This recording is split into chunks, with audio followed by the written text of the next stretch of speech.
안녕하세요. 크리스천 영상기로 운영하는 신목사입니다. 오늘은 피를 토하는 회개 없이 성령의 내주는 없다라는 제목으로 생각해 보도록 하겠습니다. 아시다시피 저는 성령 내주 기도 훈련을 하는 사역을 하고 있습니다. 지금까지 수백 명의 사람들의 요청을 받아들여 기도 훈련을 해왔으므로 적지 않은 경험이 쌓였겠죠.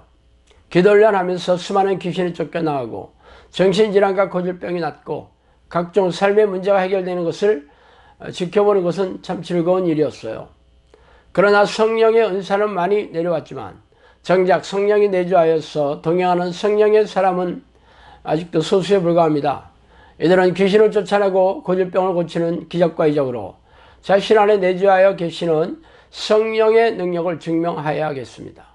그러나 1분짜리 영적 기도 행위만으로 성령이 내주하신다고 가르치는 우리네 교회의 교리로서는 참으로 섬뜩하고 기이한 일일 것입니다.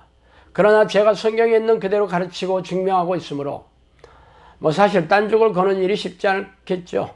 그렇다면 적지 않은 기간 동안 기도 훈련을 통해 하루에 2-3시간 이상 기도의 습관을 들였는데도 아직 성령의 사람이 되지 않은 이유가 무엇인지 곱씹어보고 싶습니다. 그때 세례 요한이 이르러 유대 광야에서 전파하여 말하되 회개하라 천국이 가까웠느니라 하였느니. 마태복음 3장 1-2절이죠. 이때 예수께서 비로소 전파하여 이르시되 회개하라 천국이 가까웠느니라 하시더라. 마태복음 4장 17절이죠. 세례 요한과 예수님의 공생의 첫 마디는 공통적으로 회개하라 천국이 가까웠느니라 였습니다. 이 말의 의미를 아는 것은 어렵지 않죠. 그동안 하나님이 싫어하는 죄를 철저하게 회개하고 죄에서 돌이켜야만 천국의 백성이 될 수 있다는 뜻입니다.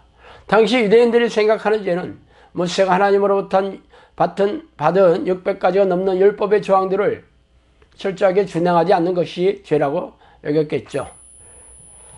그들이 이 말을 듣고 마음에 찔려 베드로와 다른 사도들에게 물러 이르되 형제들아 우리가 어찌할꼬 하거늘. 베드로가 이르되 너희가 회개하여 각각 예수 그리스도의 이름으로 세례를 받고 제수함을 받으라. 그리하면 성령의 선물을 받으리니 이 약속은 너희와 너희 자녀와 모든 먼데 사람 곧 주으리 하나님이 얼마든지 부르시는 자들에게 하신 것이라고 또 여러 말을 확정하여 권하여 이르되 너희가 이 패역한 세대에서 구원을 받으라 하니 그 말을 받은 사람들이 세례를 받으매 이날의 신도의 수가 3,000이라도 하더라. 사도행전 2장 37절에서 41절 말씀입니다. 그러나 예수님이 십자가에 돌아가시고 부활하시고 승천하시고 나서 마가 요한의 다락방에 모여 성령을 받은 사도들과 제자들은 본격적으로 복음을 전파하고 하나님의 나라를 세우기 시작합니다. 그래서 베드로가 설교하는 말을 듣고 찔림을 받은 유대인들은 어떻게 해야 구원을 받을 수 있는지를 묻고 있죠. 그러자 베드로는 회개하여 세례를 받아 죄 용서를 받으라고 권면하고 있습니다. 그러자 이들은 사도들의 권면대로 회개하고 세례를 받아 초대 교회의 일원이 되었습니다. 그렇다면 이들은 죄다 성령의 내주를 경험하며 천국 백성이 되었을까요? 물론 그랬어야 마땅할 것입니다. 그래서 우리네 교회도 예수를 영접하고 회개 기도를 하면 성령이 들어오신다고 가르치는 근거이기도 합니다. 성령이 누구이십니까? 전지전능한 하나님이시죠. 전지전능한 하나님이 들어오셨다면 어떤 일이 일어나겠습니까? 기적과 이적으로 귀신을 쫓아내고 고질병을 치유하며 각종 삶의 문제가 해결되는 것은 당연한 현상이겠죠. 그러나 우리네 교회는 그런 일이 없죠. 왜 그런지 아세요? 그 이유는 성경이 거짓말이거나 자신들의 회개를 하나님께서 인정하지 않은 결과일 것입니다. 회개는 자신의 죄를 내어놓고 고백하면서 죄송합니다. 예수 그리스도의 보혈의 능력으로 용서함을 받게 해달라는 기도입니다. 그렇다면 성령이 아직 내주하는 증거나 변화, 능력과 열매가 없다면 여전히 죄가 용서함 받지 못하고 옥죄고 있다는 게 아닙니까? 그렇다면 교회 마당을 받고 있지만 용서받지 못한 죄를 짊어지고 신앙생활을 하고 있는 셈입니다. 이는 우리네 교회에서 성경에서 말하는 죄에 대한 가르침이 부족하여 교인들이 이 죄를 깨닫지 못하고 회개하지 않는 결과이기도 합니다. 그렇다면 구체적으로 우리네 교인들이 깨닫지 못하는 죄가 무엇인지 살펴봅시다. 먼저 육체와 마음의 생각대로 사는 죄입니다. 전에는 우리도 다 그 가운데서 우리 육체의 욕심을 따라 지내며 육체와 마음이 원하는 대로 하여 다른 이들과 같이 본질상 진노의 자녀였더니 에베소 2장 3절이죠. 육신의 생각은 하나님과 원수가 되나니 이는 하나님의 법에 굴복하지 아니할 뿐 아니라 할 수도 없음이라. 로마서 8장 7절입니다. 당신이 교회에 온 목적이 무엇입니까? 하나님의 은혜에 감사해서 하나님의 뜻대로 살며 그분을 기쁘시게 하는 것입니까? 아니면 하나님의 도우심과 축복을 받아 세상에서 잘되고 부유하며 성공하려는 속내입니까?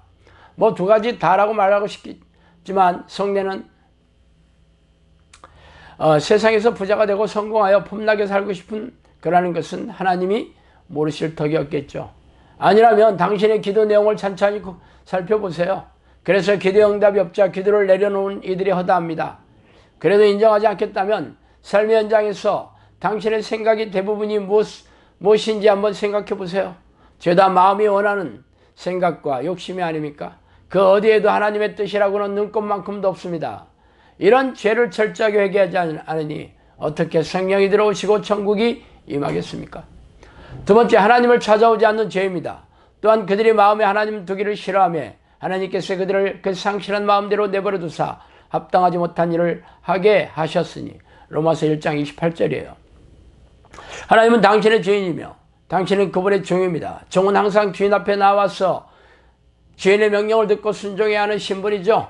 그래서 당신은 항상 쉬지 않고 하나님의 이름을 부르며 전심으로 성령이 내주를 간구하면서 성령과 깊고 친밀한 교제를 나누기를 원하십니까? 아니라면 당신의 주인은 하나님이 아니라 자기 자신이거나 자신이 욕망하는 돈이겠죠. 그래서 하나님을 만나고 싶은 생각이 전혀 없는 것입니다. 이렇게 하나님을 마음에 두기 싫어하는 죄가 가장 큰 죄가 아니고 무엇이겠습니까? 세 번째, 하나님을 사랑하지 않은 죄입니다. 우리가 하나님을 사랑하고 그의 계명을 지킬 때 이로써 우리가 하나님의 자녀를 사랑하는 줄을 아느니라. 요한복음 15장 2절이죠. 나의 계명을 지키는 자라야 나를 사랑하는 자니 나를 사랑하는 자는 내 아버지께 사랑을 받을 것이요 아버지께 나도 그들을 사랑하여 그에게 나타내리라. 요한복음 14장 21절이죠. 당신은 하나님을 사랑하고 계십니까? 마음과 목숨을 다해 하나님을 사랑하는 것이 가장 크고 첫째 되는 계명이죠. 그러므로 당신이 하나님을 사랑하지 않는다면 가장 큰 죄를 짓고 있는 것입니다. 하나님을 사랑한다면 하나님의 뜻과 계명, 예수님의 모든 명령을 지켜야 합니다. 그게 하나님을 사랑하는 증거예요. 그러나 당신은 어떻게 그렇게 할 수 있냐면서 자신도 나름대로 노력하고 있다고 항변하고 싶을 것입니다. 그 말을 뒤집으면 내가 할 수 있는 만큼이나 혹은 내가 하고 싶은 대로 하나님의 뜻을 지키겠다는 속내이죠. 내가 할 수 없으니 못하겠다는 말입니다. 이 생각은 하나님의 명령을 멸시하고 경멸하는 가증스러운 죄이죠. 하나님은 당신이 전지전능하여 이 모든 계명을 완벽하게 지킬 것을 요구하시는 것이 아닙니다. 당신이 하나님의 명령에 철저하게 지키고 애쓰고 노력하는 마음이 있는지 보시고 싶어 하세요. 그런 사람에게 성령이 들어오셔서 하나님의 모든 계명을 지킬 능력과 힘을 주시는 것입니다. 그러나 당신은 애초부터 그런 생각이 없어요. 그러면서 교회 예배의식에 참석하고 각종 희생적인 신앙행위를 하면서 하나님을 사랑한다고 착각하고 있으니 기가 막힌 일입니다. 우리네 교회는 이런 죄를 가르치지도 않을 뿐더러 교인들은 죄에 대한 가르침을 싫어하고 기피하고 있죠. 그래서 죄에 대한 철저한 회개가 없으니 성령이 들어오실 턱이 없습니다. 그래서 관념적이고 사변적인 성경 지식을 가르치고 배우는 것에 만족하고 종교적인 의식에 참석하고 형식적인 신앙 행위를 하고 있는 종교인으로 전락하고 있으니 기가 막힌 일입니다.